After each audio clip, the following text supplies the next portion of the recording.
Hi, my name is AJ Scarpaci, and I'm a resident of Bethel Park for the last 45 years. I've owned 2 homes here in Bethel Park, great community. And today I'm going to give you a few tips on pressure washing as I am the owner of Ace Pressure Washing here in Bethel Park. And the reason I'm doing pressure washing is I just love cleaning things for people. So to start, most importantly is if you're buying your own machine or renting it, you want to know what the safety factors are. Gloves are always a safety factor. Eye goggles are a safety factor. And also the right boots to wear so that you don't do any damage to your skin, because believe me, these pressure washers are very powerful. So today I have the Ryobi 3100 gas with a soaper on it. It's a Honda engine. It's an idle down. It's a fantastic piece of machinery. Does a great job. That's a lot of pressure. If you're going to rent a machine, most places will probably have about a 2,000 or 2,500 psi, which is strong enough. I've got a little stronger because I do a lot more work with it. So there's chemicals that go with everything, and I try not to use chemicals where I don't have to, but sometimes you need the chemicals. And the soap dispenser is a great option to have. And some of the products that I use, basically, one is called Zep, which is a soap. And it's a great for cement, wood, does a great job. You spray it on, let it sit for about 15 minutes, and it eases the dirt, especially out of concrete where it's really dirty. Another product is called 30-second outdoor cleaner. Now this is a bleach.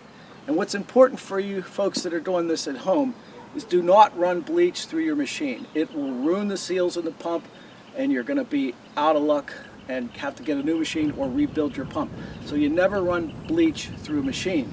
You could take the bleach and put it in a dispenser like this and then spray it on and then hose it off at the end of the time. Most importantly is, again, if you're renting a machine, they'll supply you with gas, but you will have to have gas. Always check your oil. Very important to do. Today, right now, we're going to do an example of a driveway cleaning. Okay, so I'm going to be able to cut it in with my wand. And by the way, this is the greatest thing, is buy yourself one of these. It's like 29 bucks.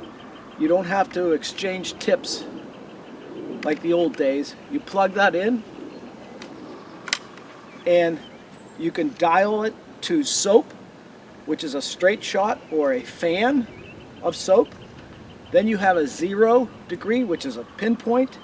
Then you have a 40 and a 45 spread. Greatest thing that they could come up with. So the wand, what we're going to do is we're going to cut in with the wand around the garage door first, and then second, after I get done with that, I'm going to use what new came on the market a couple years ago, is a surface cleaner. This is a 15-inch round surface cleaner. It attaches to the wand, and there you have a spinner with 2 holes that come out. Great pressure. This cuts back on water and time. It's worth every bit of the $67 that it cost because of those 2 factors, and it does a really nice job. So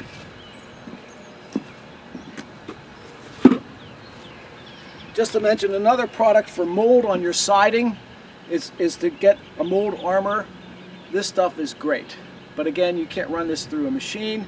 You want to run this through your garden hose, which is, there's an attachment to this, a little pint, and it mixes the water and the solution. You spray it up, it'll go up 26 feet.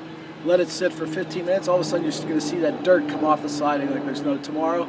And then you just hose it off, and you're done. Great stuff. Okay, well, let's get started on this over here. First thing you want to do is run the air out of your pressure water. Get that water, your hookups, let it run for about 30 seconds. You can see all the air coming out of the hose, and this is very important to do.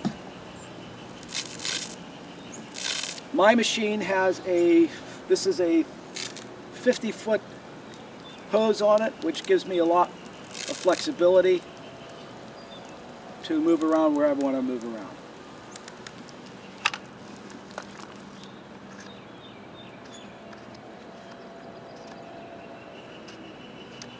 All right, let's start the machine up.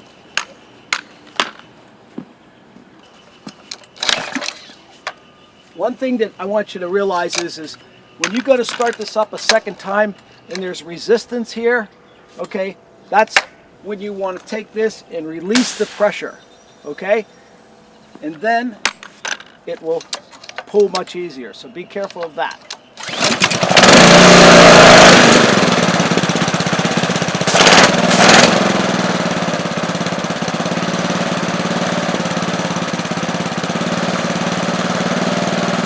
Okay, right now I'm going to soak this area first.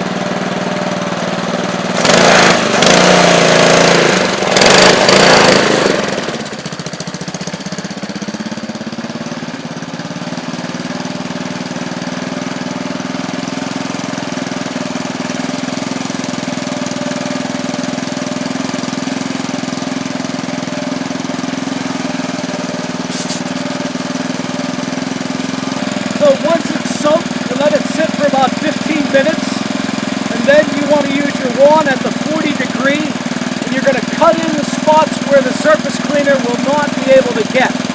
So we're going to do that next.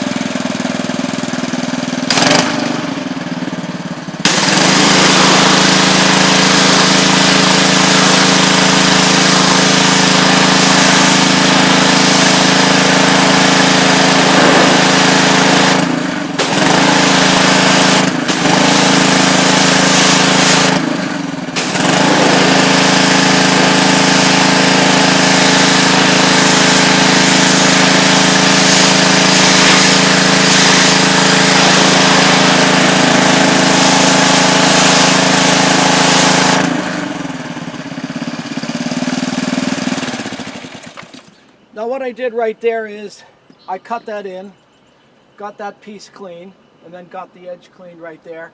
But when you're doing things like this, realize that dirt's going to go all over the place. So you constantly have to be spraying things down so that you keep everything clean. The next move that you're going to do is take off that, and let's put the surface cleaner on. And you can see how well this works. And again, it just attaches real simple, like that. And we're going to start the machine, and you'll see how this works.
Okay, so what we did right there is we moved it nice and slow, but I like to do the row at least twice to make sure I'm getting it cleaned. If you move that thing too fast, you're going to have circles of dirt and clean because that thing turns if you're moving it too fast, so you have some streaking.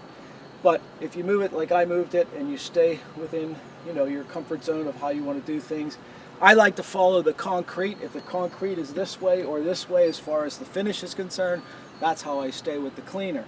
Now, once you clean this pad off, you need to rinse it because there's a lot of dirt in there that you need to get out. So you're going to switch back to our tips here, and we're going to use the 40 degree. which is fine. And we're going to spray this off. When I spray this off, you're going to see a difference where it was clean and where it's still dirty.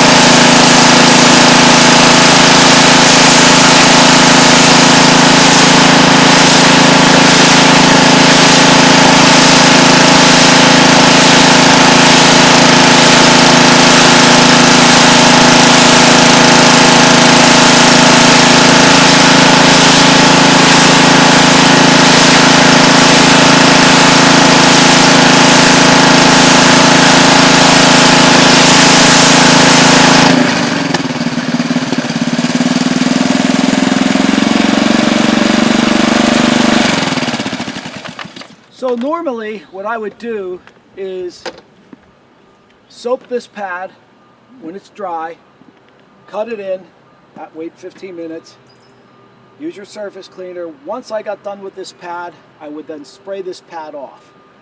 What I did here was just a quick to see, so you could see the difference already. So that surface cleaner really cuts down on a lot of time to do that. And you rinse it, make sure you get all the dirt off, and you start at the top and you work yourself down.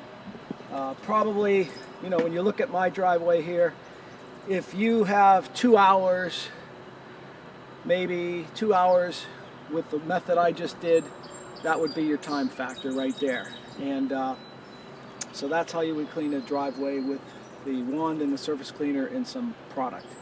And I don't recommend sealing the cement driveways, although, you know, some folks do, but cement is made to breathe. So I've never sealed mine, and I've never had any issues with it. But if you have a beautiful aggregate cement driveway, then yeah, you probably want to seal it, because that's a very high-end looking cement job. Okay, folks, next we're going to clean some siding. But a couple things I want to share with you. When you're using this wand and there's so much pressure coming out of it, you have to be really careful not to get too close to any type of surface, because if you get too close to the surface, you're going to take the paint off, take any finish off, and you're going to destroy it, and you're going to have some streaking and marks that they're going to be ugly for a long time, and there's no way of fixing it. Even on wood, you can strip the wood. That's how much pressure that comes out of these things. So do-it-yourselfers, you have to be very careful about the distance that you're going to be when you're cleaning surfaces like this, and basically anything. So we have the soffit and fascia and gutters and the garage doors, and we have some siding right here. And again, I prefer to use a mild soap. If it's really, really dirty, then of course I would use the Armor. You know, I would use this stuff right here, which would get the dirt out, but it's not that dirty.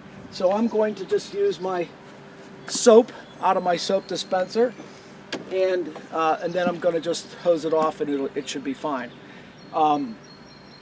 Cleaning siding is probably something you depend on, you know, where your house is located, and maybe on the north side of your house where it doesn't get sun, there's a lot of green mold that grows. This product will take that out, and it also leaves a nice coating on there so that it'll kill the mold over time. But you'll probably end up doing it maybe every 3 years, because it's just going to grow because no sun gets there, and you can't get around that. So let's soap it up, and then we'll clean it.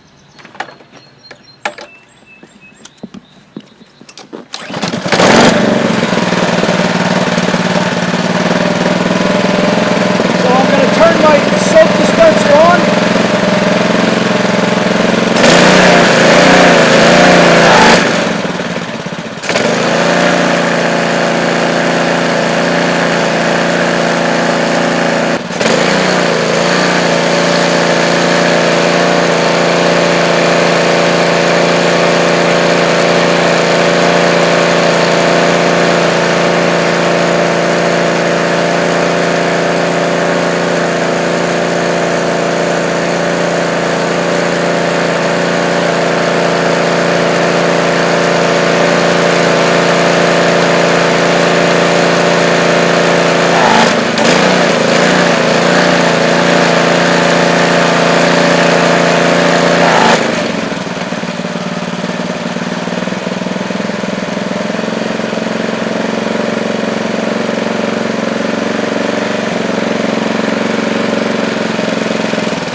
Okay, so I've soaped it.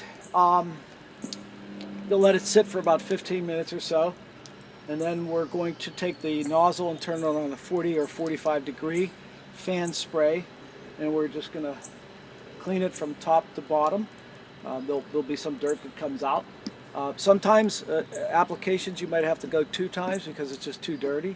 When it comes to reaching the high parts, there is a 0 nozzle on here, and it'll shoot up 26 feet to reach all of that and soap that for you. So it is doable, okay, from the ground.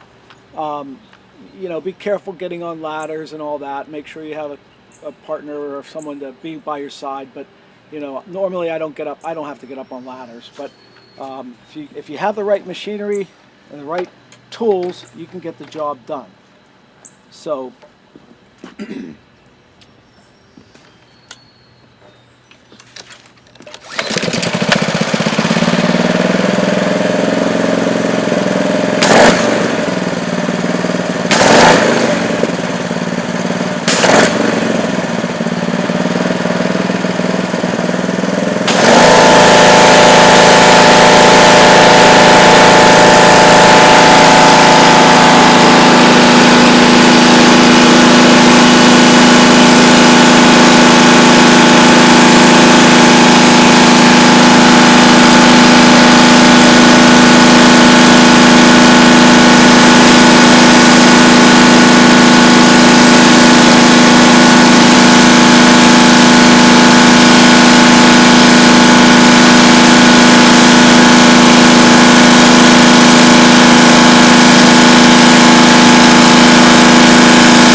that was cleaning the siding and everything.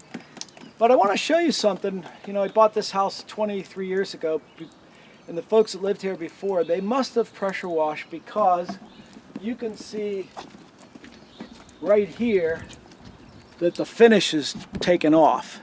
Now that could be 2 things. It could have been pressure washed, or it could have been just the way the garage door opens, but to me it looks like it's pressure washed. So somebody got too close, and this is what's going to happen. And you're eventually going to have to paint your garage doors or get new ones, but painting would be suffice. But that's what happens if you get the wand too close to the surface. It'll destroy it. I've seen homeowners destroy their siding because they got too close. You know, they think they're going to get closer, it's going to get cleaner. That's not how it works. You've got to use the solutions and the products to get it clean.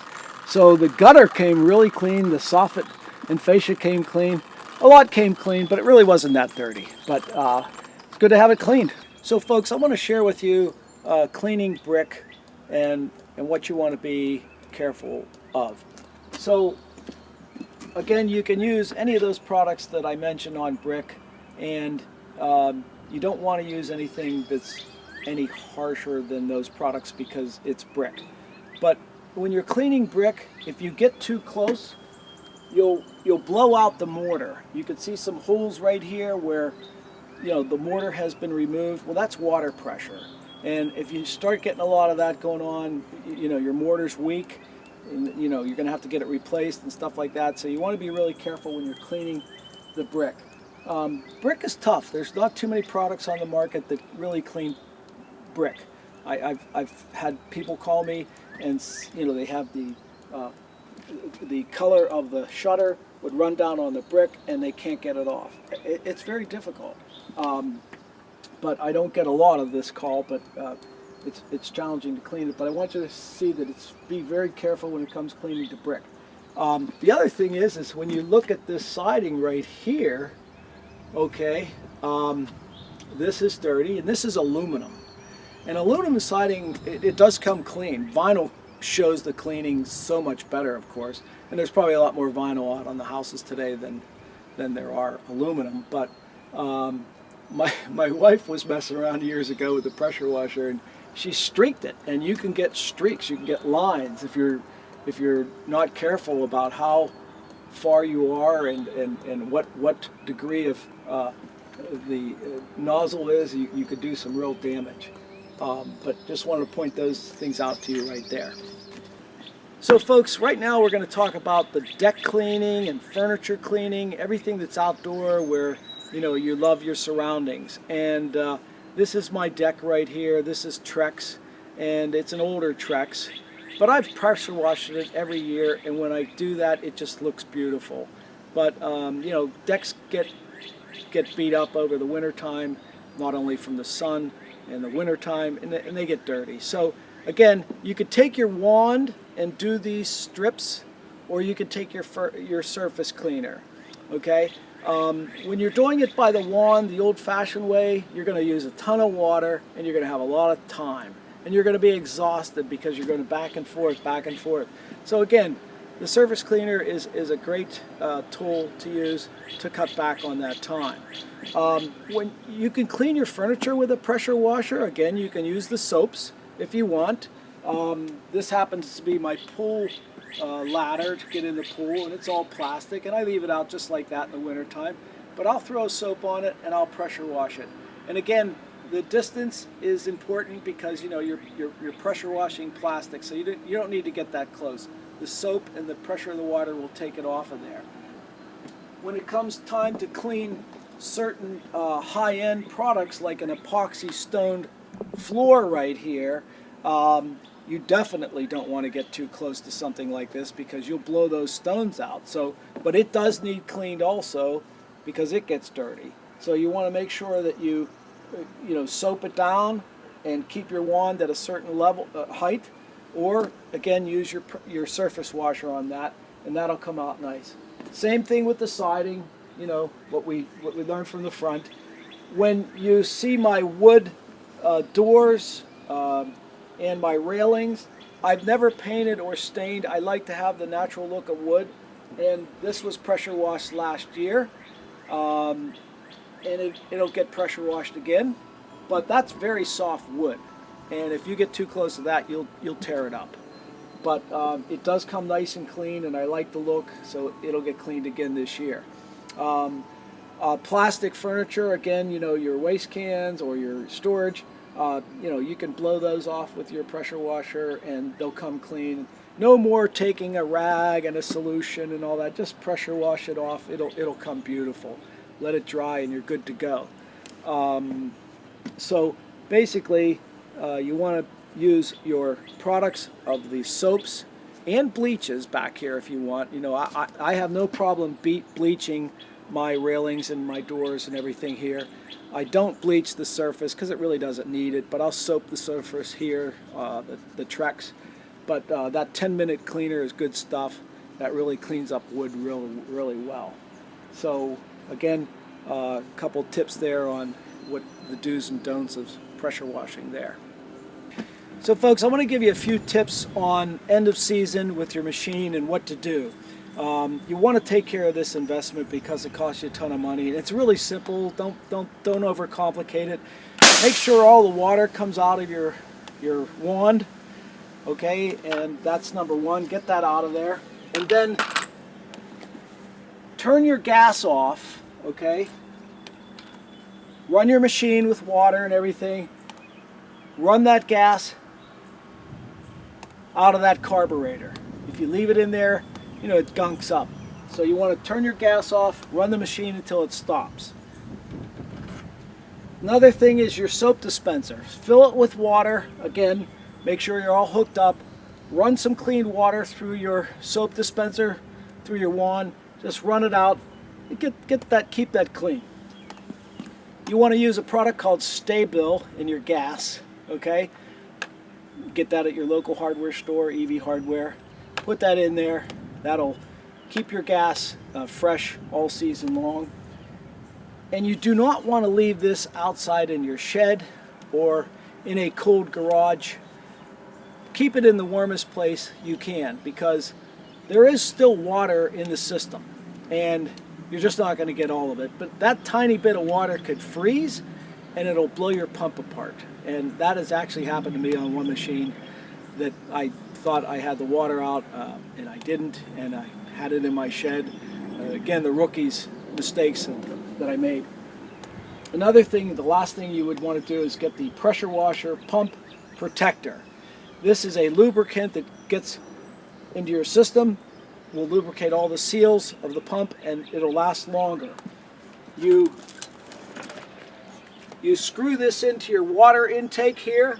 I actually turned my machine up, screw it in. You pump this a couple times into the machine.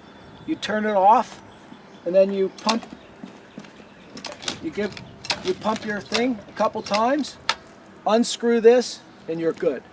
I use it probably every other job, every other time that I use the pressure washer overnight and put this in there.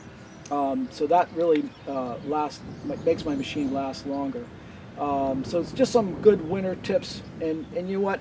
Come spring, turn your gas on, put some fresh gas in. Make sure you've changed the oil over the winter time beforehand, which again is simple, and it'll start right up. Thank you, and I hope that I've been able to help you with a few tips on doing pressure washing yourself at your residence. And if I haven't, please give me a call at Ace Pressure Washing, and I'll be able to either do the job for you or consult with you on any issues you might be having. I really enjoy doing it. I've studied it. I know exactly what I'm doing. I do my own work, and at the end of the day, if I can make it pretty for you, that's a win-win for all of us. So I hope my tips have been helpful to you, but there are professionals out there like myself that can do the job for you and help you with anything that you're having troubles with. Thank you for watching, and I hope that everything that I've talked about today makes your home look beautiful this spring.